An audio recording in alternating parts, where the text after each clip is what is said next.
ಪತ್ರಿಕೆ ಸೋರಿಕೆಯ ನೈತಿಕ ಹೊಣೆ ಹೊತ್ತು ಕೇಂದ್ರ ಶಿಕ್ಷಣ ಸಚಿವ ಧರ್ಮೇಂದ್ರ ಪ್ರಧಾನ್ ರಾಜೀನಾಮೆ ಕೊಡಬೇಕು ಅಂತ ಆಗ್ರಹಿಸಿ ಕಾಕ್ರೋಚ್ ಜನತಾ ಪಾರ್ಟಿ ಭಾನುವಾರ ಬೆಂಗಳೂರಿನಲ್ಲಿ ಪ್ರತಿಭಟನೆ ಮಾಡಿದೆ. ನಗರದ ಸ್ವಾತಂತ್ರ್ಯ ಉದ್ಯಾನವನದಲ್ಲಿ ನಡೆದ ಪ್ರತಿಭಟನೆಯಲ್ಲಿ ನೂರಾರು ವಿದ್ಯಾರ್ಥಿಗಳು, ಯುವಕರು ಭಾಗಿಯಾಗಿದ್ರು. ಕೇಂದ್ರ ಸರ್ಕಾರ ಹಾಗೆ ಶಿಕ್ಷಣ ಸಚಿವರ ವಿರುದ್ಧ ಘೋಷಣೆಗಳನ್ನು ಕೂಗಿದ್ದಾರೆ. ಮಳೆಯನ್ನು ಲೆಕ್ಕಿಸದೆ 3.5 ಗಂಟೆ ನಡೆದ ಪ್ರತಿಭಟನೆ ವೇಳೆ ಕೇಂದ್ರದ ವಿರುದ್ಧ ಭಿತ್ತಿ ಪತ್ರಗಳನ್ನು ಕೂಡ ತೋರಿಸಿದ್ರು. ಕೆಲವರು ಕೊಡೆ ಹಿಡಿದು ನಿಂತು ಭಾಷಣ ಕೇಳಿದ್ರೆ, ಇನ್ ಕೆಲವರು ಮರದ ಕೆಳಗೆ ನಿಂತುಕೊಂಡು ಕ್ರಾಂತಿ ಗೀತೆಗಳನ್ನು ಹಾಡುವ ಮೂಲಕ ಪ್ರತಿಭಟನಾಕಾರರನ್ನ ಹುರಿದುಂಬಿಸಿದ್ರು. ಕೇಂದ್ರ ಶಿಕ್ಷಣ ಇಲಾಖೆಯ ಬೇಜವಾಬ್ದಾರಿಯಿಂದ ದೇಶದಲ್ಲಿ 1 ಕೋಟಿ ವಿದ್ಯಾರ್ಥಿಗಳು ಸಂಕಷ್ಟಕ್ಕೆ ಸಿಕ್ಕಾಕೊಂಡಿದ್ದಾರೆ.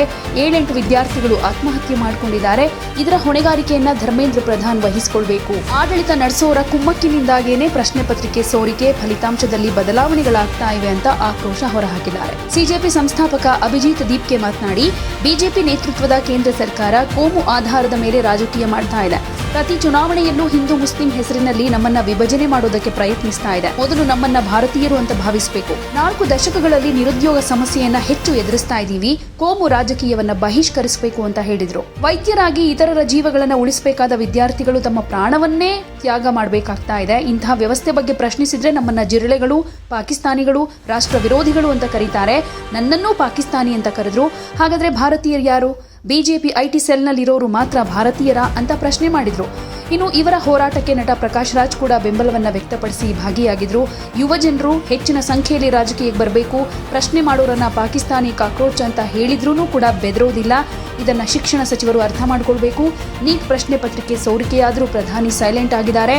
ಪ್ರಶ್ನೆ ಪತ್ರಿಕೆ ಸೋರಿಕೆ ಹಾಗೂ ಭ್ರಷ್ಟಾಚಾರ ತಡೆಯುವಲ್ಲಿ ಫೇಲ್ಯೂರ್ ಆಗಿದ್ದಾರೆ ಅಂತ ವಾಗ್ದಾಳಿ ನಡೆಸಿದ್ರು.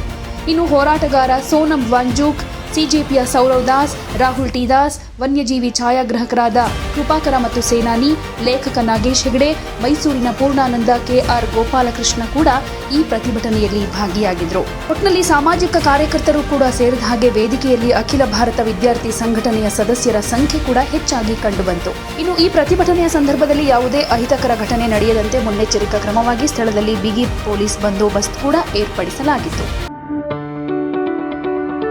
ಯಾವುದೇ ಸುದ್ದಿಯ ಅಪ್ಡೇಟ್ ಅನ್ನ ಮಿಸ್ ಮಾಡ್ಕೊಳ್ಬಾರ್ದು ಅಂದ್ರೆ ಈಗ್ಲೇ ಒನ್ ಇಂಡಿಯಾವನ್ನ ಸಬ್ಸ್ಕ್ರೈಬ್ ಮಾಡಿ. ನಿಮಗೆ ಬೇಕಾದ ಭಾಷೆಯಲ್ಲಿ ಎಲ್ಲಾ ಸುದ್ದಿ ತಿಳಿಬೇಕು ಅಂದ್ರೆ ಒನ್ ಇಂಡಿಯಾ ಆಪ್ ಅನ್ನ ಡೌನ್ಲೋಡ್ ಮಾಡ್ಕೊಳ್ಳಿ.